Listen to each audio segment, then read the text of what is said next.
नमस्ते। बाबा विशुद्धानंद जी की गुरु परंपरा की ओर से मैं प्रोफेसर अनिरुद्ध मुखर्जी आप सभी को बहुत-बहुत स्वागत करता हूँ।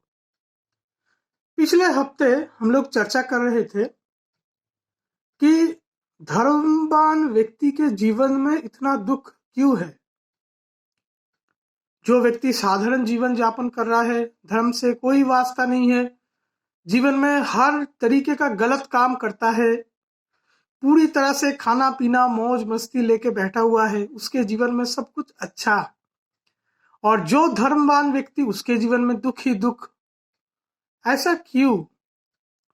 तो ये सवाल का मैंने 4 एक्सप्लेनेशन दिया था, तो वो चर्चा तो हो गया। आप चाहे तो वो वीडियो देख सकते हैं। अभी जो चर्चा हम लोगों को आगे जारी करके रखना था कि धर्मवान व्यक्ति के जीवन में तो दुख है। तो अगर कोई साधारण गुरु का शिष्य है, उसके जीवन में ज्यादा दुख कि कोई सिद्ध गुरु का आश्रित है, उसके सब कुछ अच्छा सब कुछ खुशहाल, ऑल पॉजिटिव थिंग, गुरु का एकदम अष्ट सिद्धि अष्टादश सिद्धि, सब रिद्धि सिद्धि, सब उसके तो एकदम वारे और नारे निकल गए। कोई साधारण गुरु से दीक्षित है तो उसके आध्यात्मिक जीवन पे क्या उन्नति। सिद्ध गुरु के साथ अगर दीक्षित होगा तो अभी कुंडलिनी जाग के एकदम फाड़ के निकल जाएगा। तो ये सारी जो बातें हैं, इसको हम यही पिछले हफ्ते का जो चर्चा है, इसको हम लोग आगे लेके जाएंगे। कुछ कहानी के द्वारा मैं समझाने की कोशिश करता हूँ, उसमें क्या है इंटरेस्टिंग रहता है। तो पहला मैं कहानी में शुरू करूंगा अपने माता जी से कि साधारण गुरु से दीक्षा मिलना और किसी सिद्ध गुरु से दीक्षा मिलना वो कैसा होता है। भाई मेरा जो माता जी, माँ के बारे मैं तो बचपन से मैं आध्यात्मिक किस्म का आदमी हूँ। मेरे परिवार में कोई उतना आध्यात्मिक व्यक्ति नहीं रहा। यहाँ साधारण सा एक गृहस्थ जैसा होता है, सुबह शाम अगरबत्ती दिखाता है, एक पास शंख ध्वनि बजा दिया, बस उतना ही। उसके ज्यादा किसी वो धर्म को लेके कोई उतना वो नहीं करता। पर मैं बचपन से धर्म उसमें मेरा वो लगा, तो अभी चैरिटी बिगिंस एट होम, तो इसलिए मैं धीरे धीरे अपने घर में जो एक आध्यात्मिक, मैंने मेरे घर को ही आश्रम बना लिया है। ये मेन मुद्दा है, तो वो अलग कभी किसी वीडियो में चर्चा बनाएंगे कि आप अपने घर को ही कैसे आश्रम बना ले, आप अपने घर को ही तीर्थ स्थान कैसे बना ले कि बाहर घूमने का कोई जरूरत ही नहीं है। अपने घर से अच्छा क्या है। तो खैर चैरिटी बिगिंस एट होम, तो आश्रम तो बन गया। अभी आश्रम में रहने वाले जो व्यक्ति है उन लोगों को भी सुधार का फिर उसको देखना है। तो धीरे धीरे मैंने अपने पिताजी को बोला कि आप ऐसा ऐसा करो, अच्छा होता है। और मेरा पिताजी भी रोज बैठते हैं। मेरे माताजी वो तो कॉलेज में प्रोफेसर थे, बिजी लाइफ शेड्यूल था। मैंने मम्मी को बोला कि नहीं, आप संसारी काम तो वो ठीक ही है, तो इसके साथ आध्यात्म भी कुछ होना चाहिए। तो इसलिए मैं सामने से इंटरेस्ट लिया और इधर बर्धमान में भारत सेवाश्रम संघ है, तो मैं वहां गया। वहां जाके फिर मैंने बात किया कि दीक्षा के लिए क्या किया जा सकता है। तो जो उसका पद्धति रहता है तो वो सब बताए, तो मैं अपने आके माता जी को बताया कि ऐसा ऐसा है। तो ऐसा करके बात मैंने प्रारंभ किया। और फिर बाद में मुझे लगा कि ऐसा भीड़ में बैठ के दीक्षा ले लो दीक्षा ले लो, 50-100 लोगों का माइक से दीक्षा हो रहा है, ये ठीक नहीं है। तो फिर मैं बात शुरू करके फिर मैं पीछे हट गया कि माता जी को बोले कि ये ऐसा दीक्षा लेना मुझे ठीक नहीं लगता है। कोई किसी भी आश्रम में ले लो करके वो बांट रहा है, 50-100 हिसाब भी नहीं, कुछ भी नहीं, क्या है, ठीक नहीं है। पर मेरा माताजी का मन वो बना लिए थे, तो उन्होंने बोला नहीं ठीक है, अगर बात को शुरू किए हैं तो दीक्षा लेते हैं। तो जाके उन लोगों का जैसा पद्धति है, माताजी मेरे माँ दीक्षा लिए और धीरे धीरे सुबह शाम उनका बैठना कुछ वो सब शुरू हो गया। ऐसा ही जो दीक्षा वाली बात थी वो मेरे लिए कोई इम्प्रेसिव तो बिल्कुल नहीं था। फिर मैं अपने माताजी को बहुत करीब से देख रहा हूँ कि मेरा माताजी का पूरा वो धीरे धीरे चेंज होने लगा और पूरा परिवर्तन हो गया। स्वभाव का परिवर्तन हो गया, चिंतन में परिवर्तन हो गया, पूरा परिवर्तन हो गया। एक एक नया आदमी ही कुछ बन गया, निकल गया। ठीक है, तो ये मैं छोटा करके मैं बताता हूँ, ज्यादा घर की बात बताना नहीं है। तो मैं आपको ये बात सीना ठोक के कह सकता हूँ, वैसे ही एक कहीं से दीक्षा लेने के बाद my mother is very sincere. तो वो अपने वही जो सीख मिला उसको वो काम पे लगाया, और मैंने पूरा जो वो ट्रांसफॉर्मेशन है वो मैंने देखा। ये तो एक साधारण से दीक्षा है। अभी असाधारण दीक्षा वाले एक कंपैरिजन लेके आते हैं आपको। असाधारण दीक्षा कैसा? बाबा विशुद्धानंद जी के जो सारे डिसाइपल्स थे, उधर से आधे से भी ज्यादा कोई काम करते थे ही नहीं, कोई क्रिया नहीं करते थे, सुबह शाम बिल्कुल नहीं बैठते थे, कोई नियम नहीं मानते थे। अगर आप ज्ञानगंज का चिट्ठी देखोगे तो उधर चिट्ठी में वो कहा गया है कि तुम्हारा इतना शिष्य कुछ काम नहीं करता है, मैं जाके हर घर घूमता हूँ, कोई काम नहीं करता, अगर जरूरत पड़ते है तो 1000 शिष्य निकाल दूंगा, उससे शिष्य जरूरत ही नहीं है हम लोगों को, उसको बाहर निकालो। तो जो व्यक्ति अभी उसका नियम क्या है, नदीर एपार छाड़िया निश्वास ओपारे सर्वसुख আমার বিশ্বাস। मतलब जीवन में जो मिला उसमें सुख नहीं है, जीवन में जो नहीं मिला उसके पीछे भागना है। अभी भी कुछ लोग पड़े हुए हैं कि किसी सिद्ध गुरु का दर्शन मिल जाए कि मेरे को ज्ञानगंज जाना है, उछल कूद चल रहा है। ठीक है, आप एक्सपेक्ट बिल्कुल कर सकते हो, उसमें कोई मना ही नहीं है, आप जीवन में कुछ भी मांग सकते हो। पर जो व्यक्ति लोग ऐसे घूमते उछलते रहते हैं, तो बाबा विशुद्धानंद जी का भी, बाबा विशुद्धानंद जी तो ज्ञानगंज के अनुमति के बाहर दीक्षा नहीं देते थे, हर किसी के लिए अनुमति लेके दीक्षा देते। तो फिर भी 50% लोग जिनको दीक्षा मिला वो कुछ भी काम नहीं किया, और इतना भी किया कि वो गुरु के विरुद्ध खड़े हो गए। इतना भी उदाहरण है। भैरव स्वामी करके कोई थे, जो जिसने कुछ सिद्धि प्राप्त हुई, उसका दिमाग घूम गया, तो फिर वो गुरु के विरुद्ध चला गया, और थोड़ा सा वो फिर मुसीबत पे पड़ा, तो फिर जेल गया, फिर वहां से निकला, ऐसा कुछ। उसको पकड़ना नहीं, बस नाम कह रहा हूँ। वैसे ही कोई रोमेन बाबू या देवेन बाबू कुछ करके थे बनारस आश्रम में, तो उनका और उनका 2 पत्नी बाबा विशुद्धानंद जी के आश्रित थे। बहुत उछल कूद करते थे पहले पहले, तो बाद में क्या हुआ, वो गुरु के विरुद्ध हो गए। वो हो गए, उनका जो पहले पत्नी वो विरुद्ध हो गए। दूसरा पत्नी जो था कि 2 पत्नी से एक पत्नी विरुद्ध हो गया, बाकी एक पत्नी बराबर बाबा के लिए अपने श्रद्धा रखा। तो जो व्यक्ति लोग सोचते हैं कि किसी, तो उनका आध्यात्मिक जीवन के क्या हुआ। उपेंद्र राय चौधरी विशुद्धानंद प्रसंग में प्रथम प्रथम खंड में जो उपेंद्र राय चौधरी जी पुलिस दारोगा जी का बात हुआ, तो मेरा गुरु जेठू कहते थे कि वो भी गुरु का विरुद्ध हो गया। तो जो व्यक्ति गुरु का विरुद्ध हो गया तो उसका आध्यात्मिक जीवन का तो कुछ है नहीं रहा, कुछ भी नहीं रहा, वो तो सब खत्म हो गया, आप समझ लो। क्यों विरुद्ध हो गया मुझे पता नहीं। मेरा सिद्धांत बस इतना ही है, कोई ऐसा साधारण प्रकार से दीक्षा लेते हैं, उनके जीवन में क्या परिवर्तन, और जो व्यक्ति इतने सिद्ध गुरु का आश्रित हुए, ऐसा सब अनुमति लेके, उसका आध्यात्मिक जीवन में आखिर में क्या हुआ, क्यों हुआ, क्या हुआ, अभी इसका क्या कंक्लूजन आप ड्रॉ करेंगे। तो ये घटना था। अभी जिन लोगों को नहीं मिला वो उछलते हैं, पर जिन लोगों को मिला तो उसका हालात आप देख लीजिए क्या है। तभी और एक घटना आपको बताता हूँ कि आध्यात्मिक जीवन में सिद्ध गुरु रहता है तो मुसीबतें टाल जाता है। कैसे मुसीबत टालता है भाई? मैं एक गुरु का बात कर रहा हूँ, उसका नाम मैं बिल्कुल नहीं लूंगा, पर अभी जो राम रहीम सिंह इंसान है, फिर आसाराम बाबू जी है वैसे ही वो गुरु थे, एकदम रंगीन मजाज का, और बहुत सारा कांड। मेरा क्या हुआ ना, मैं अपने गुरु के आश्रम आने से पहले बहुत आश्रम घुमा, बहुत आश्रम, बहुत साधु संघ किया, संप्रदाय से मिला, तो घटनाएं मुझे मालूम होता है। तो उस आश्रम में भी मैं कभी गया था, और पूरा उसका मैंने फिर, मैं कभी अंधभक्त तो बिल्कुल नहीं था, हर एक चीज को मैं रैशनली मैं टेस्ट करता था। अपने भगवान ने जितना मुझे दिमाग सूझबूझ दिया है, मैं पूरा टेस्ट करता। तो वो आश्रम का भी कांड मुझे मालूम है क्या है।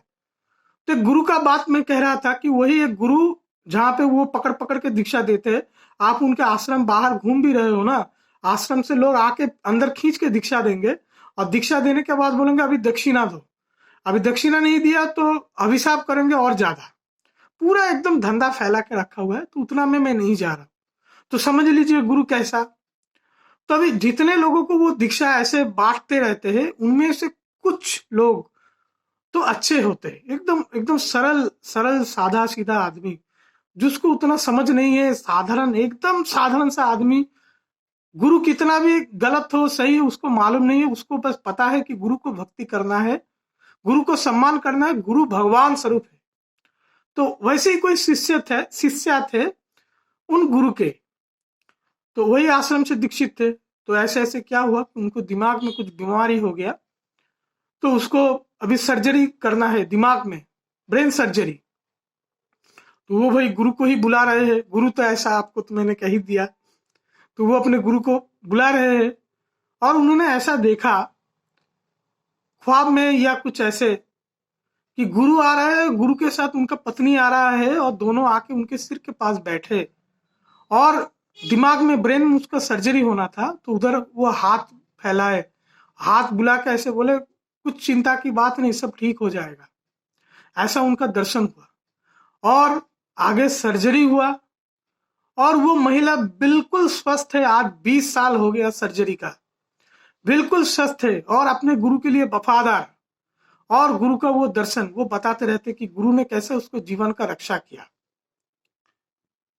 आप समझ लो फिर इस हिसाब को क्या मिलेगा। गुरु ऐसा तो शिष्य का ऐसा अलौकिक कैसा अनुभव हुआ, और अलौकिक अनुभव ये जेन्युइन था, क्योंकि ये सर्जरी का केस है, ब्रेन का सर्जरी का केस है, दिमाग का सर्जरी का केस है, और वो जीवित है।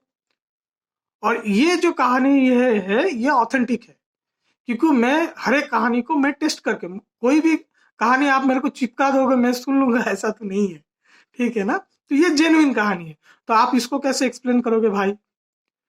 चलो इसका ये कहानी हुआ, ठीक है। तो इसमें सिद्धांत में क्या मिला कि गुरु कैसा भी हो, शिष्य का अगर वो ठीक है तो गुरु गुरु तत्व, गुरु आदि गुरु शिव भगवान है। तो गुरु का इज्जत स्वयं भगवान भी रखते हैं, और भगवान ही होंगे कि वो उनके ही गुरु के रूप में प्रकट होकर फिर शिष्य के जान बचाए। ये मेरा सिद्धांत है। अभी इस सिद्धांत का समर्थन कैसे करेंगे, तो इसलिए के लिए और एक घटना। सीताराम दास ओंकारनाथ जी बहुत पहुंचे हुए संत महात्मा है। सीताराम दास ओंकारनाथ जी का कोई शिष्य थे, वो मुसीबत पे थे।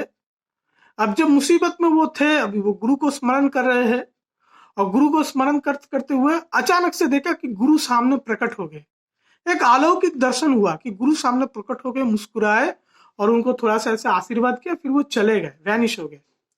और देखते देखते ऐसा कुछ संयोग बना, जो मुसीबत में वो थे वो पूरा सुलझ गया, और बहुत खुश हो गए कि ऐसा कृपा उनको देखने को मिला।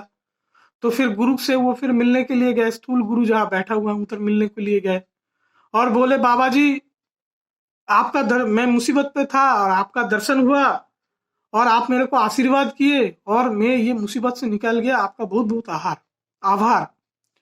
सीताराम दास ओंकारनाथ जी इतना इतना जेन्युइन वो आदमी थे, उन्होंने उनको बोला कि मैं अपनी जनेऊ छू के बोल रहा हूं कि मैं तेरे पास नहीं गया। अभी ये घटना कैसे हुआ वो मुझे पता नहीं, सीताराम दास ओंकारनाथ जी ने ऐसे बोला। तो यही पे मैंने वो कंक्लूजन मैं खुद से ड्रॉ किया कि गुरु का मान स्वयं भगवान रखते हैं। अगर शिष्य ऐसा होगा तो फिर तो ये घटना है। तो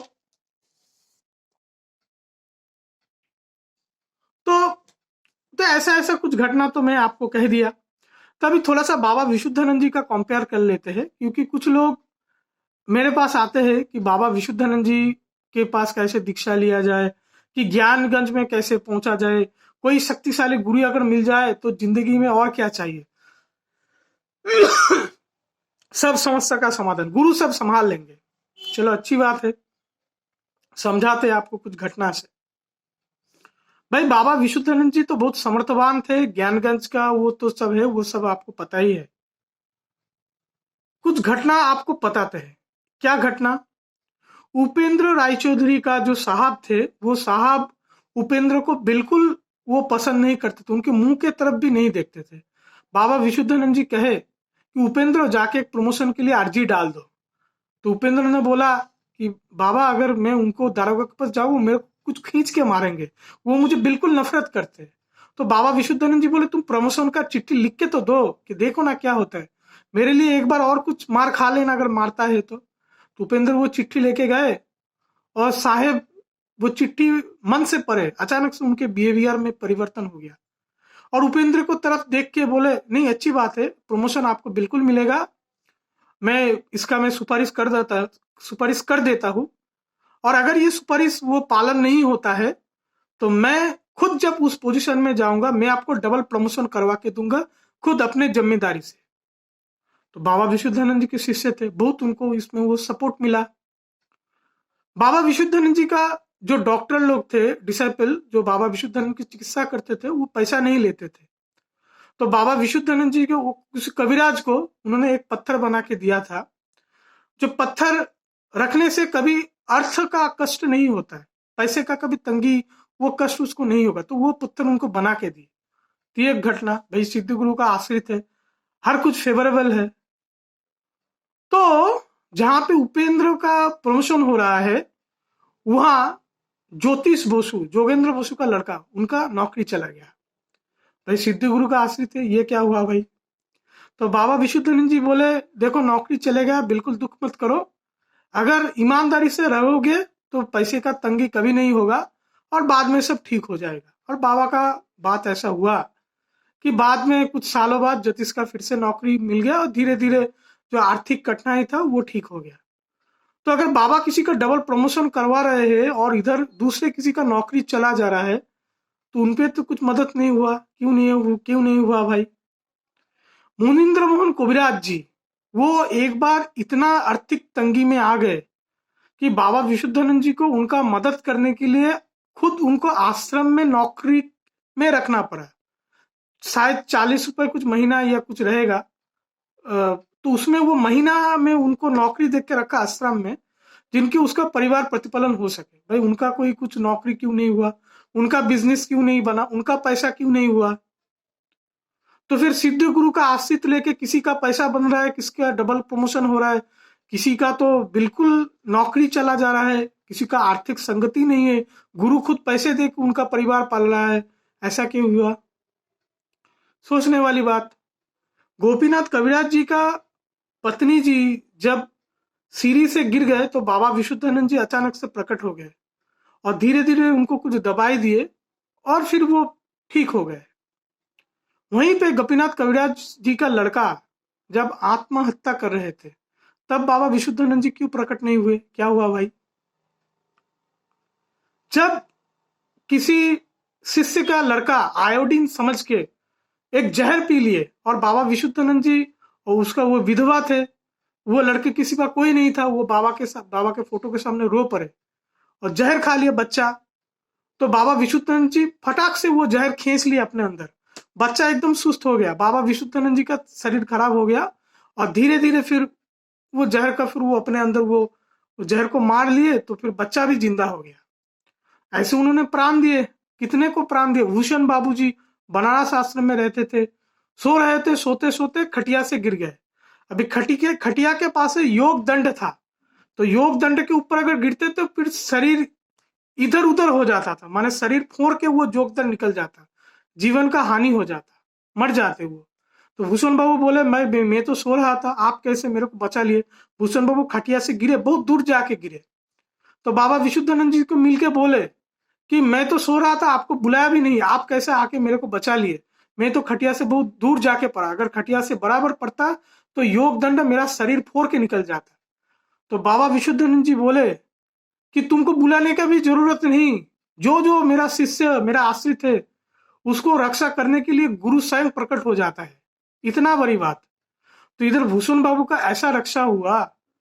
तो विधुभूषण करके कलकत्ता का जो बाबा विशुद्धानंद जी के शिष्य थे, वो लिफ्ट के नीचे दब के कैसे मर गए। लिफ्ट जब उनके ऊपर गिर रहा था वो बचे क्यों नहीं भाई, ऐसे गिर गए। और भूषण बाबू, ये विधु बाबू ऐसे शिष्य थे जिनके घर में जब भी बाबा कलकत्ता जाते थे उनके घर में जाके रुकते थे। और विधु बाबू ऐसे भी सौभाग्यशाली थे कि भृगुराम परमहंस जी का दर्शन भी उनको प्राप्त हुआ था। तो जिसको भृगुराम परमहंस जी के जिन्होंने दर्शन किया, बाबा विशुद्धानंद जी जिसके घर में जाके रहते थे, वो लिफ्ट के नीचे दब के मर गए। तो ये सारे बहुत सारे कहानियां हैं। तो मैं इतना तो मैं नहीं कह पाऊंगा क्योंकि इधर वीडियो का टाइम लिमिटेड है। तो मैं सोच रहा था कंक्लूजन ये पार्ट है, ये आखिर में ये ज्ञानगंज वालों के भी कह देता हूँ। बाबा विशुद्धानंद जी के बारे में सोचिए, जब 6 महीना उम्र था उनका पिताजी गुजर गए, तो पिता का प्यार नहीं मिला उनको कभी। वो क्या बहुत बुरे आदमी थे क्या बाबा विशुद्धानंद जी? 10,000 शिष्य उनके थे जो उनको बाबा बाबा बुलाते थे, और जिनको बाबा बाबा बुलाते थे उनको खुद ही पिता का प्यार नहीं मिला। जब 6 महीने उनको उम्र तो उनका पिताजी का स्वर्गवास हो गया। क्यों हुआ? अभी तब तक तो वो ज्ञानगंज में तो नहीं पहुंचे। खैर, ज्ञानगंज के पहुंचने के बाद बाबा विशुद्धानंद जी का 2 लड़का 1 लड़की था, जहां से दुर्गा बाबा थे, विष्णुपद और विश्वेश्वरी, वो दोनों लड़का लड़की का उसका वो चले गए, स्वर्गवास हो गए बाबा विशुद्धानंद जी के रहते हुए। पुत्र शोक झेलना पड़ा, क्योंकि ज्ञानगंज वाले कि उनको पुत्र को बचा नहीं सकते थे। आप बोलेंगे भाई आध्यात्मिक मार्ग में मोह माया ये गीता का बहुत सारा ये है। अरे ठीक है, सब कुछ ठीक है, फिर भी पुत्र शोक देना का यह जरूरी था। ज्ञानगंज के वो महातपा को वो शिष्य, इतने सारे लोग, इतना चिट्ठी, सब संत महात्मा आना जाना, बाबा विशुद्धानंद जी को लड़का क्या लड़कों को वो बचाया नहीं जा सकता था। पुत्र शोक देना जरूरी था। पिता का प्यार नहीं मिला, पुत्र चले गए, पुत्री चला गया, इतना दुख, इतना शोक। बाबा विशुद्धानंद जी के बहुत बुरे आदमी थे, लगता तो नहीं, तो फिर भी उनको झेलना पड़ा। इतने सिद्ध गुरु ज्ञानगंज के अंदर बैठे हुए हैं, क्या हुआ भाई? तो कंक्लूजन क्या है? कंक्लूजन फटाफट बता दे, तो 1 मिनट की टाइम है, 23 मिनट के ज्यादा ये वीडियो रिकॉर्डिंग ही नहीं होता। कंक्लूजन यही पार्ट है, आप अच्छे हो फिर भी आपके साथ अच्छा हो सकता है, बुरा हो सकता है। आप बुरे हो, आपके साथ फिर भी अच्छा हो सकता है, बुरा हो सकता है। क्यों हो रहा है, क्यों नहीं हो रहा है, इसका कोई उत्तर नहीं है। कर्म का तत्व बहुत जटिल है, गुरु का तत्व बहुत जटिल है, पर इतना यह है कि गुरु को बनिया बुद्धि में ना ले आओ। गुरु के साथ संपर्क व्यवसाय नहीं है, बिजनेस नहीं है, धंधा नहीं है। अपना काम निकालने के लिए गुरु को मत बनाओ। जैसे आप मम्मी पापा बीवी बच्चे को प्यार करते हो, वैसे गुरु को प्यार करो, इतना ही चाहिए, और कुछ बिल्कुल नहीं चाहिए। जब गुरु के साथ सच्ची श्रद्धा बना के रखोगे, सच में संपर्क ही है, धंधे का कुछ बात नहीं है, तो जिंदगी में 100 मुसीबतें आए, फाड़ के निकल जाओगे, सब कुछ झेल के निकल जाओगे, और आगे जाके तो फिर क्या कहना। और यही है, गुरु सिद्ध है, साधारण है, गुरु के लिए भक्ति श्रद्धा यही मूल है। नमस्ते।